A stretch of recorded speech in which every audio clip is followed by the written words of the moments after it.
જી હા બેન નમસ્કાર. આપણે આજે જોઈ રહ્યા છો મગફળી. આ આટલી જબરજસ્ત મગફળી તમે ગ્રોથ જોઈ શકો છો અને એના સૂયા પણ એટલા જબરજસ્ત બેઠા છે.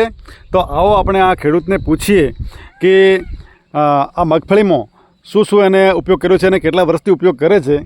તો આપણી સાથે આજે ખેંગારભાઈ ચૌધરીના ખેતરે આપણે આવ્યા છીએ. તો ખેંગારભાઈ, આપણે આ 2 વીઘાનો ટુકડો છે, આમાં તમે એગ્રો ગ્રોથ બુસ્ટર IMCનો અને એક્ટિવેટર કેટલું નાખ્યું છે? હા, 1 લીટર એગ્રો બુસ્ટર નાખ્યું છે. હા અને એક આ એક્ટિવેટર નાખ્યું છે. બરોબર.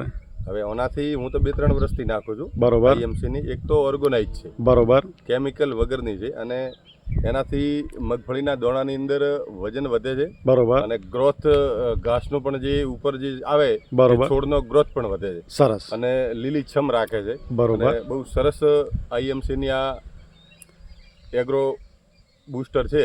બરોબર. અને હું 2-3 વર્ષથી વાપરું છું, સારું રિઝલ્ટ મળે. બરોબર. અને વજનમાં સારી ઉતરે છે મગફળી? વજનમાં પણ સારી, બીજા કરતાં એક બોરીએ 2-3 કિલોનો વજનમાં પણ ફરક પડે. સરસ સરસ. તો બહુ સરસ માહિતી આપી છે. અને બાજુમાં આપણે હરિભાઈ ઉભા છે. હરિભાઈને પૂછીએ, હરિભાઈ, આ ખેતરની અંદર તમે 3 વર્ષથી જુઓ છો, મગફળી કેવી થાય છે?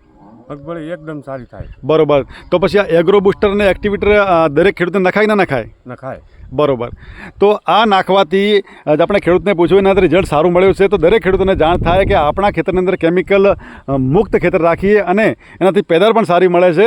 તો આપણા ખેતરની અંદર નેક્સ્ટ ટાઈમ આપણે બટાકા હોય, બાજરી હોય કે કોઈ પણ ખેતી કરતા હોય, એના અંદર આપણે IMCનો એગ્રો ગ્રોથ બુસ્ટર અને એક્ટિવેટર નાખવાથી જબરદસ્ત રિઝલ્ટ મળે છે. અને આપણી જમીન પણ સુધારવાનું કામ કરે છે, કારણ કે આ એકદમ ઓર્ગેનિક છે અને જમીનને ફળદ્રુપ બનાવવાનું કામ કરે છે. Very nice. નમસ્કાર.